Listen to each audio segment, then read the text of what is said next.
الحمد للہ وکفا وسلام علی عبادہ الذین اصطفیٰ اما بعد۔ اللہ تعالی نے آخرت کا فیصلہ انسانوں کے عقائد پر کرنا ہے اور انسانوں کے اعمال میں جو کوتاہی پائی جائے گی وہ اللہ اپنے فضل سے معاف فرما دے۔ اللہ تعالی اس کی وجہ سے کسی کو عذاب دے دے، یہ ساری چیزیں ایسی ہیں جو خدا کے اختیار میں ہیں۔ عقیدے کی بات وہ بالکل قطعی اور آخری ہے کہ اگر کسی انسان کا عقیدہ درست نہیں ہوگا تو جنت کی اس کے حوالے سے سوچ یہ درست نہیں ہے۔ دنیا میں اس نے جتنی بھی نیکیاں کی ہوں اور دنیا میں انسانوں کی کتنی ہی خدمت کی ہو، اللہ کی ذات اس سے بہت بلند و بالا ہے۔ یہ ساری غلط فہمیاں پھیلتی ہیں ناقص علم کی وجہ سے اور اپنی عقل سے ان مسائل کو حل کرنے کی وجہ سے۔ ایک آدمی کہتا ہے کہ نیوٹن نے فلاں قانون پر بحث کی، دوسرا کہتا ہے کہ ایک اس سے بھی بڑا سائنسدان آئنسٹائن ہے، اس نے یہ بات کہی، تیسرا کہتا ہے کہ بجلی ایجاد ہوئی۔ وہ ان ساری چیزوں کو سوچتے کرتے کہتے یہ نہیں سوچتا کہ اللہ قادر مطلق ہے، اگر وہ چاہے کہ ان سب کو جہنم میں پھینک دے تو ایک بچے کی بچگانہ سوچ پہ ہم یہ نہیں کہہ سکتے اور یہ نہیں فتویٰ دیا جا سکتا کہ اتنی بڑی نیکی کے اعمال اور پھر بھی وہ جنت میں جائے گا۔ اللہ کا دین لوگوں کے حسن کی وجہ سے نہیں بدل جاتا، اللہ کا دین لوگوں کی خدمات کی وجہ سے نہیں بدل جاتا، اللہ کا دین ترس کھا کر کسی پر تب بھی نہیں بدل جاتا، اور اللہ کا دین اسی طرح کسی کے رعب اور تحکم سے بھی نہیں بدل جاتا۔ جو چیز رسول اللہ صلی اللہ علیہ وسلم نے فرما دی بس صرف آخر ہے۔ زیادہ سے زیادہ یہ قید لگائی جا سکتی ہے اور حقیقت بھی ہے کہ یہ بات رسول اللہ صلی اللہ علیہ وسلم سے ثابت ہے یا نہیں، بس اس سے زیادہ کچھ نہیں۔ ثابت ہو جائے ماننا ہے، نہ ثابت ہو نہیں ماننا۔ پھر وہ علماء کی آپس کی بحث ہے کہ کیا چیز ثابت ہوتی ہے اور کیا چیز ثابت نہیں ہوتی۔ رسول اللہ صلی اللہ علیہ وسلم تشریف لائے اور آپ کے ہاتھ میں دو کتابیں دونوں ہاتھوں میں تھیں۔ ترمذی کی روایت میں آتا ہے کہ آپ نے فرمایا، میرے دائیں ہاتھ کی جو کتاب تم دیکھتے ہو، اللہ نے قیامت تک آنے والے سارے انسانوں کا انجام لکھ دیا، یہ جنتیوں کی کتاب ہے، اور اللہ نے سارا حساب کتاب اس میں درج کر دیا۔ آخری آدمی جو جنت میں جائے گا اور جو پہلا ان سب کا۔ اور دوسرے ہاتھ میں وہ کتاب ہے کہ اللہ نے ایسے ہی جہنمیوں کے متعلق بھی یہ لکھ دیا ہے۔ اور پھر رسول اللہ صلی اللہ علیہ وسلم نے ایک اور جگہ پر فرمایا کہ اللہ نے انسانوں کو پیدا کیا اور اللہ تعالی نے اپنی ایک مٹھی جو اللہ ہی جانتا ہے اس کو جھاڑا، ان پہ نور، اور فرمایا یہ سب جنت میں جائیں گے، لا ابالی، مجھے کوئی پرواہ نہیں ہے کون سا میری خدائی میں کوئی فرق پڑ جانا ہے۔ اور ایک اور اللہ نے کہا کہ یہ سب کے سب جہنمی ہیں، لا ابالی، مجھے کوئی فرق نہیں پڑتا، میری سلطنت میں کوئی کمی نہیں آتی۔ اس لیے بنیادی طور پر جو اہل السنہ کا عقیدہ ہے ہمیشہ اس پہ زور دینا چاہیے، باقی انسانوں کی کمی بیشی، ان کے اعمال کی افراط و تفریط، ان کے اعمال میں اچھائی اور برائی، یہ سب ہوتی رہتی ہیں، لیکن اگر عقیدہ برباد ہوا تو پھر بہت بہت شدید تکلیف پہنچے۔ اس لیے جو عقیدے کی بحث تھی اس میں شاہ عبدالعزیز صاحب محدث دہلوی رحمۃ اللہ علیہ کی ایک دعا آپ سے عرض کی تھی، ہم نے اور آپ نے اسے مل کر پڑھا تھا۔ یہ تعلیم ہے، یہ تلقین ہے، یہ چیز ہے جو سیکھنے کی ہے۔ اس لیے ہر وہ دینی مجمع اور ہر وہ آدمی اور ہر وہ موٹیویشنل سپیکر جس سے آپ کے علم میں اضافہ نہیں ہوتا، جس سے محض جذبات بھڑکتے ہیں اور جس سے کوئی عمل اور اخلاقیات میں تبدیلی نہیں آتی، خام خواہ جا کے اپنا وقت برباد کرنا ہے۔ علم کے حلقوں میں جائے، اہل اللہ کی صحبت میں بیٹھے، اور یہ لازم اپنے لیے کر لے کہ اللہ کے کسی نہ کسی اچھے بندے سے اپنا تعلق رکھنا ہے، وہاں جہاں عقیدہ صحیح ہو، وہاں جہاں علم میں اضافہ ہو، اور وہاں جہاں جا کر تربیت پا سکے۔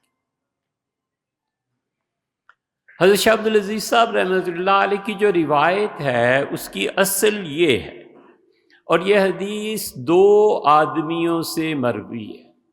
ایک تو سعید بن عبداللہ رحمۃ اللہ علیہ کہتے ہیں کہ حضرت ابو امامہ رضی اللہ عنہ کی وفات کے وقت میں حاضر تھا، اور دوسرے حضرت واصلہ بن اسقع رضی اللہ عنہ نے فرمایا، وہ دونوں صحابہ رضی اللہ عنہم اور ان کے علاوہ بھی ایک گروہ، ابن تیمیہ رحمۃ اللہ نے لکھا ہے کہ اگرچہ وہ گروہ تھوڑا ہے لیکن پھر بھی کچھ صحابہ کرام رضی اللہ عنہم ہیں جو اس بات کے قائل ہیں کہ میت کی تدفین کے بعد اس کو تلقین کی جائے۔ اور یہ جو حدیث ہے اس میں آیا ہے، طبرانی نے اس روایت کو نقل کیا ہے، اور وہ کہتے ہیں کہ شام کے جتنے علماء تھے وہ سب اس حدیث پہ عمل کرتے تھے، پھر اہل مدینہ بھی اس حدیث کے مطابق کرتے تھے۔ اور وہ کہتے ہیں کہ سعید بن عبداللہ عودی نے کہا کہ شاہد تو ابا امامہ، میں حضرت ابو امامہ رضی اللہ عنہ کی وفات کے وقت حاضر تھا، وہ فی النزاع، اور حضرت رضی اللہ عنہ پہ وفات کی کیفیت طاری تھی۔ فقال اذا انا متو، اور انہوں نے فرمایا جب میرا انتقال ہو جائے، فاصنعوا بی کما امرنا رسول اللہ صلی اللہ علیہ وسلم،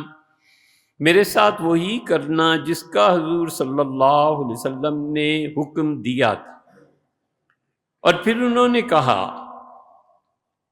کہ رسول اللہ صلی اللہ علیہ وسلم نے ہمیں بتایا تھا کہ ہم اپنے موتانا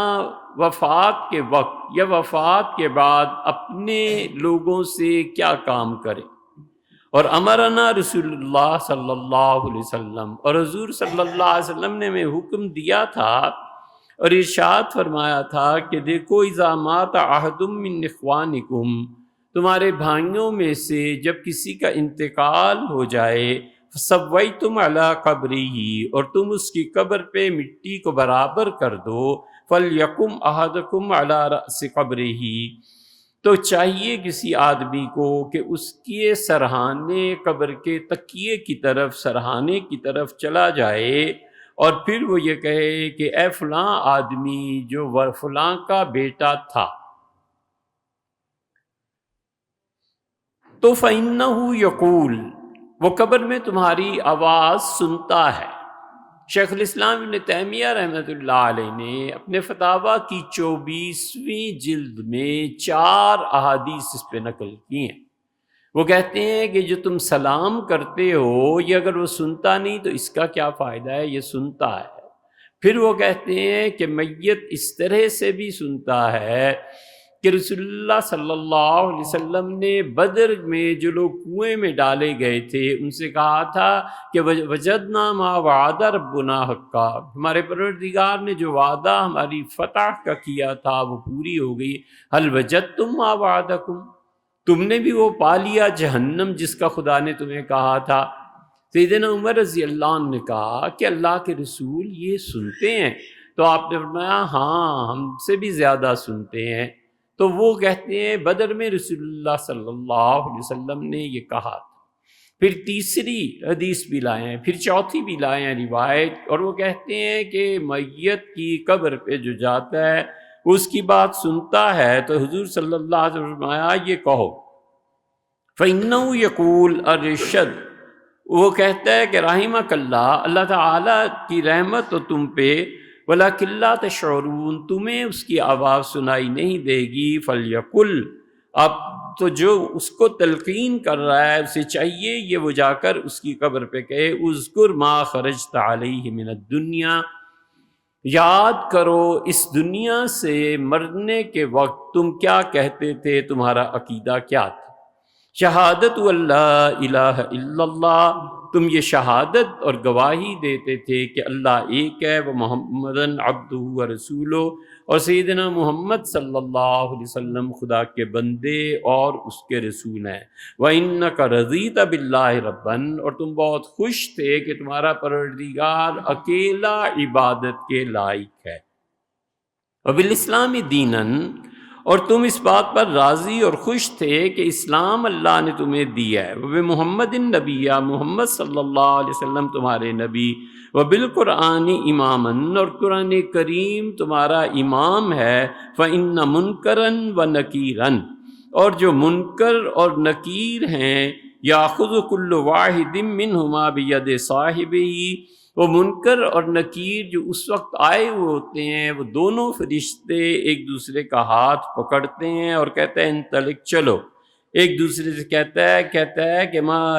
نقعد، ہم اس جگہ پر کیا کریں گے، لقن حجتہ، جس کو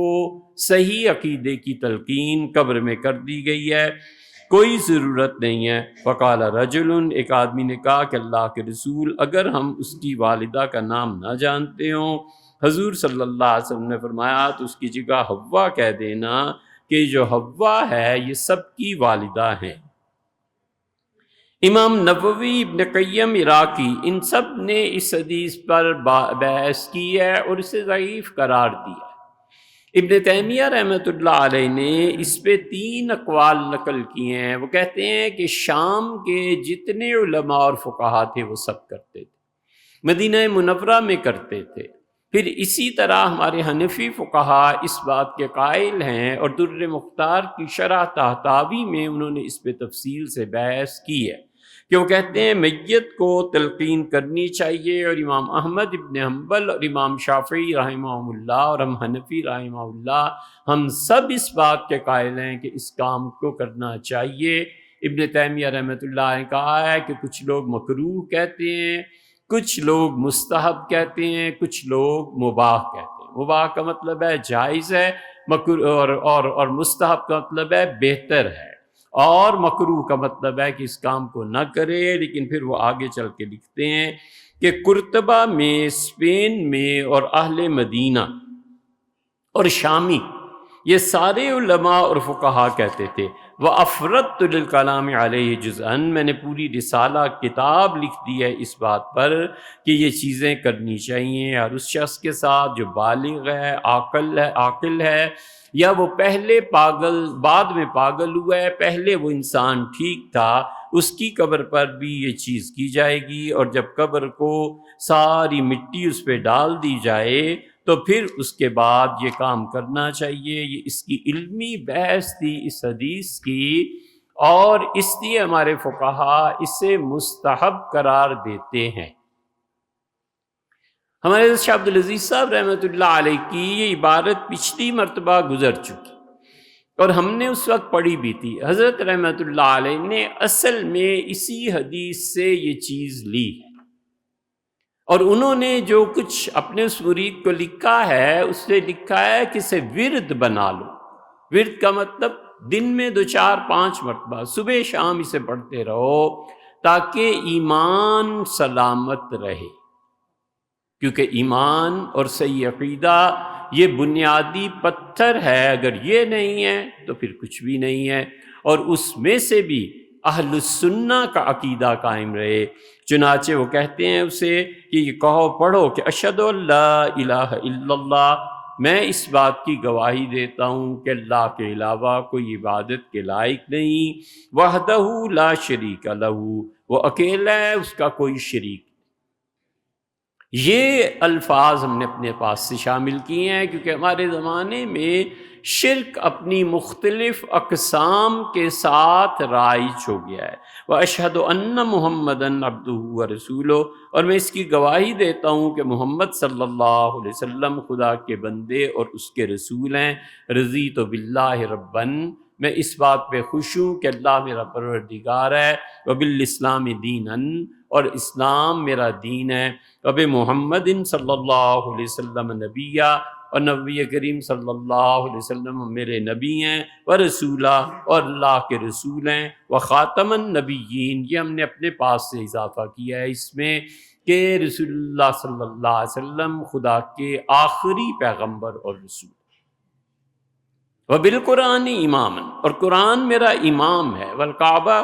اور وبالکعبۃ قبلۃً، اور کعبہ میرا قبلہ ہے۔ یہ ساری چیزیں جن کا تعلق انسان کے عقیدے سے ہے۔ وبالمؤمنین، اب عقیدہ اگر ٹھیک ہے لیکن ہے وہ بدعتی، کافر نہیں ہے، عقیدہ ٹھیک ہے لیکن ہے بدعتی، وہ کہتا ہے مجھے کوئی فرق نہیں پڑتا ابو بکر رضی اللہ عنہ خلیفہ تھے یا نہیں تھے، اس سے بھی بڑھ کے ایک دوسرا کہتا ہے کہ انہوں نے تو خلافت غصب کر لی تھی۔ صرف عقیدہ ہی نہیں، اہل السنہ میں سے ہونا بھی ضروری ہے۔ ہم نے آپ کو صحیح بات بتا دی ہے، مانو بسم اللہ، نہ مانو ہمیں کیا فرق پڑتا،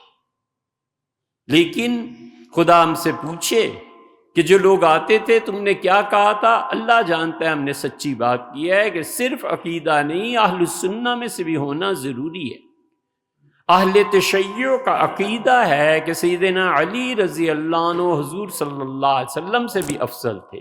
عیسیٰ و موسیٰ، نوح اور آدم علیہ السلام سب سے اعلیٰ ذات سیدنا علی رضی اللہ عنہ کی ہے۔ ہم کہتے ہیں بالکل ایسے نہیں، ان کا عقیدہ ہے، ہمارا عقیدہ نہیں ہے۔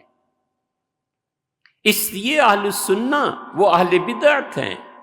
اور بالمومنین اخوانا، میں اس کی گواہی دیتا ہوں کہ سارے مومن آپس میں بھائی ہیں، تشریح اس کی گزر چکی ہے، بالصدیق وبالفاروق وبذی النورین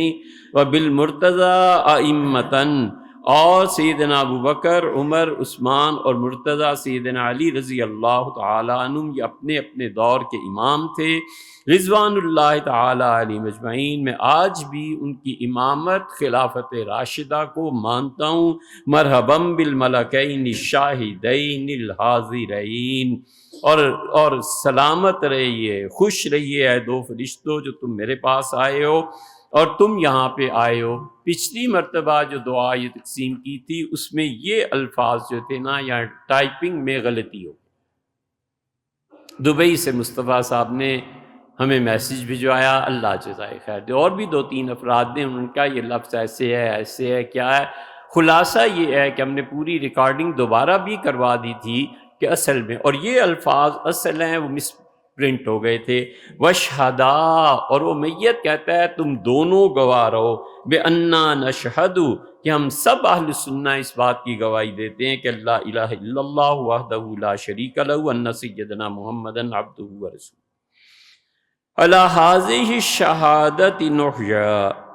اسی شہادتین، ان دو شہادتوں پہ میں نے اپنی زندگی بسر کی ہے، وعلیہا نموت، اور اسی پہ ہم لوگوں کا انتقال ہوا ہے، وعلیہا نبعث انشاء اللہ، اور اللہ نے چاہا تو قیامت میں خدا کے سامنے انہی شہادتوں کے ساتھ پیش ہوں۔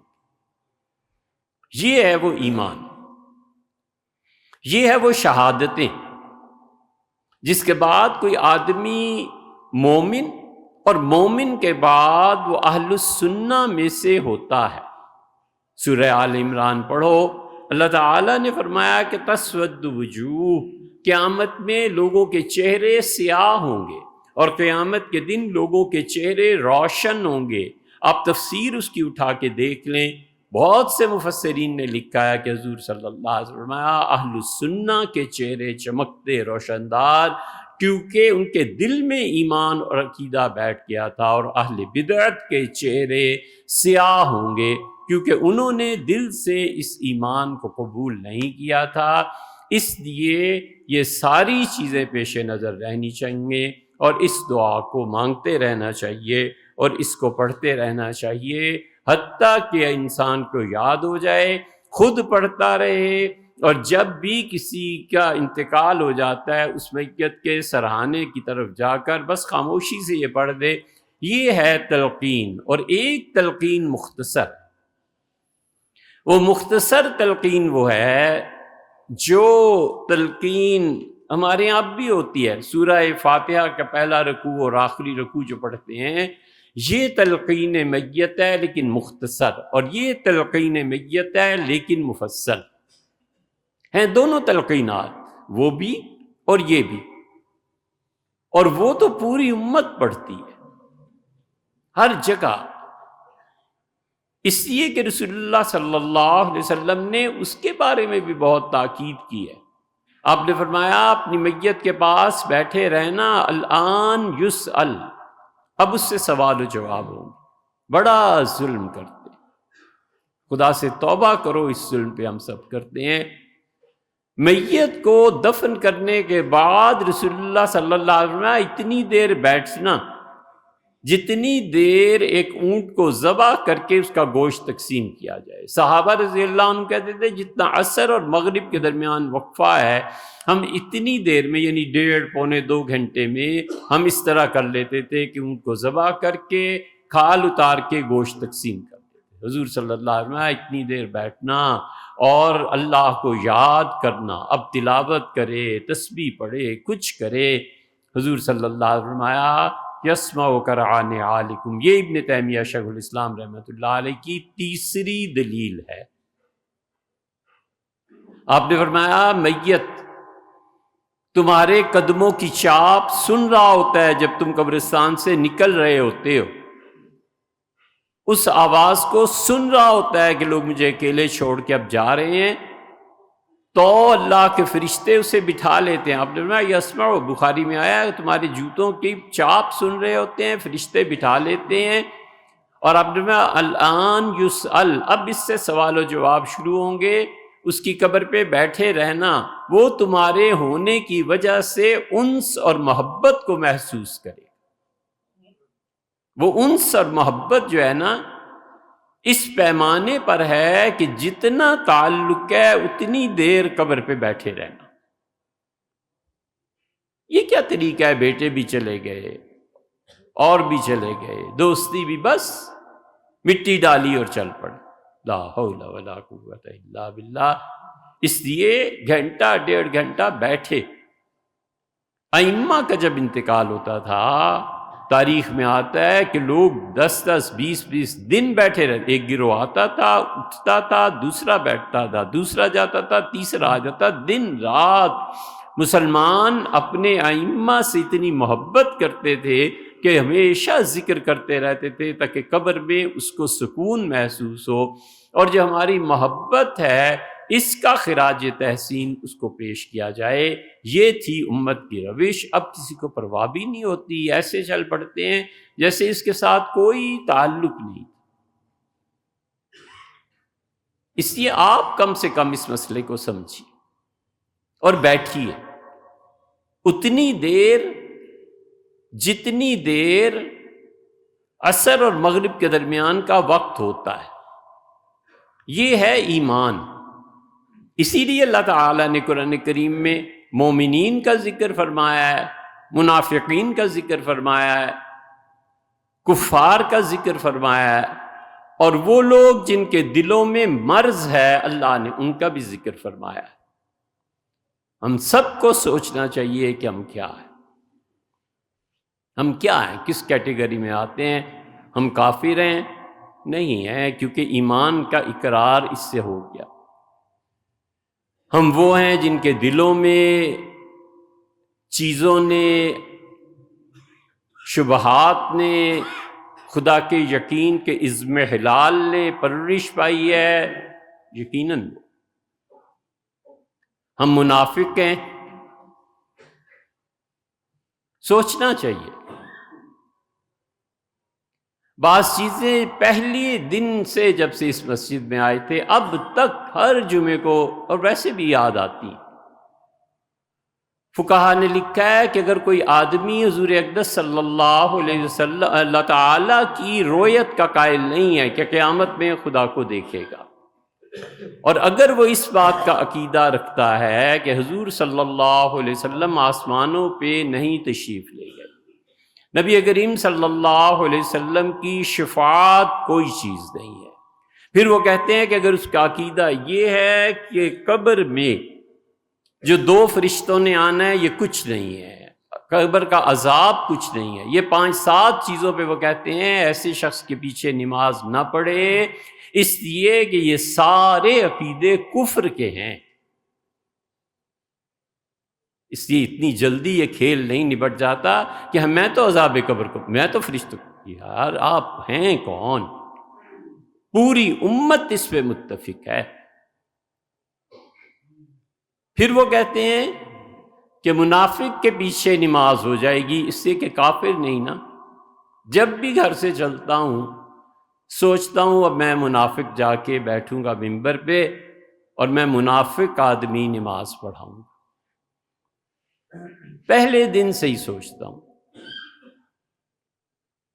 اللہ سلامت رکھے جو حضرات تشریف لائے تھے انہیں بھی اس وقت میں نے کہا تھا کہ چھوڑو یار، ان کا نہیں آنا ہے، ان کا احترام، ان کی عزت اللہ دونوں جہانوں میں برقرار رکھے۔ ہمیں اس وقت بھی یہی تھا کہ ایک منافق آدمی جا کر نماز پڑھائے گا۔ پھر فقہا نے لکھا ہے کہ 5 نمازیں تو منافق نہ پڑھائے، جمعہ پڑھا لے، اس لیے کہ جمعے میں پھر شہر میں ایک ہی جگہ ہوگا، یا جمعے میں پورا مجمع ایک جگہ سے دوسری جگہ جائے گا تو بڑی دقت ہوگی، اس لیے مجھ جیسا منافق نماز پڑھاتا ہے کہ چلو یار صاحب فتح القدیر رحمۃ اللہ علیہ نے اجازت دی۔ پھر مجھے خیال آتا ہے کہ ایسا منافق آدمی لوگوں کو جمعہ پڑھائے گا اور لوگ اس کی بات سنیں گے، تو ایسا منافق آدمی ہوں کہ اس 31 دسمبر کو چھتر سے پنڈی گئے اور واپسی پہ بڑا وقت لگ گیا، اور لوگوں کو 2-2 گھنٹے یہ نیو ایئر کی جو نائٹ مری جانا یہ سب تھی، اور میں پھر بھی مومن نہیں رہا۔ سبحان اللہ، دنیا میں سویڈن کے کافروں نے اس سال نیو ایئر نہیں منایا، انہوں نے کہا غزہ میں جتنا خون بہہ رہا ہے اس کے بعد شرم آنی چاہیے کہ ہم نیو ایئر منائیں، لیکن بھائی وہ کافر ہیں نا، لعنت کے قابل ہیں یہودی اور عیسائی، میں تو نہیں، میں تو مسلمان ہوں۔ پھر خیال آیا کہ پڑھائی دیں جمعہ۔ رسول اللہ صلی اللہ علیہ وسلم نے فرمایا اس امت پہ وہ وقت آئے گا کہ اگر تم تیر پھینکو گے نا جمعے کے مجمع میں، فرمایا تم تیر پھینکو گے جمعے کے مجمع میں تو سوائے منافق اور کافر کے کسی کو نہیں لگے گا، تمہارا سارا مجمع ہی منافق ہوگا یا کافروں پر مشتمل۔ پھر چیختے اللہ کی مدد، ایمان والے، فرشتے۔ اسی کشمکش میں رہتا ہوں، کلمہ پڑھتا رہتا ہوں اس لیے کہ کافر نہیں ہوں، اللہ کا شکر ہے اہل سنہ ہی میں سے ہوں، لیکن منافق ہوں، اس لیے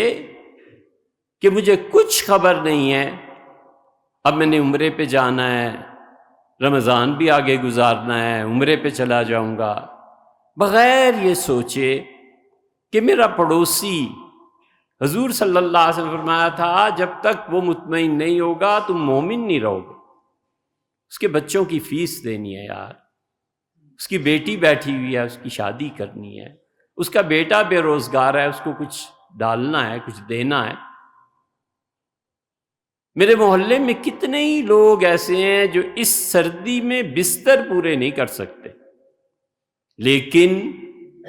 اس کے باوجود مجھے کوثار میں جا کے کھانا کھانا ہے، سپر مارکیٹ میں جانا ہے، بہترین خریداری کرنی ہے۔ پھر میں ایسا منافق ہوں، یقین مانو مجھے وہ مرید بڑے اچھے لگتے ہیں جو پیسے دیں، جو ملنے آئے اور پیسے دے بڑا اچھا لگتا ہے، اور جو صرف اللہ اللہ کرنے آئے مجھے اس سے کیا لینا اور کیا دینا۔ اور میں ایسا منافق ہوں کہ میں نے بیعت بھی کر لی ہے، پیر بھی مان لی ہے، پھر بھی اس کے متعلق میرا دل داغدار ہے، اور میں نہیں جانتا کہ اللہ نے کہا فَمَن نَكَسَ فَإِنَّمَا يَنكُسُ عَلَى نَفْسِهِ، جو بیعت کر کے جتنا توڑے گا وہ اس کا اتنا ہی وبال زندگی میں دیکھے۔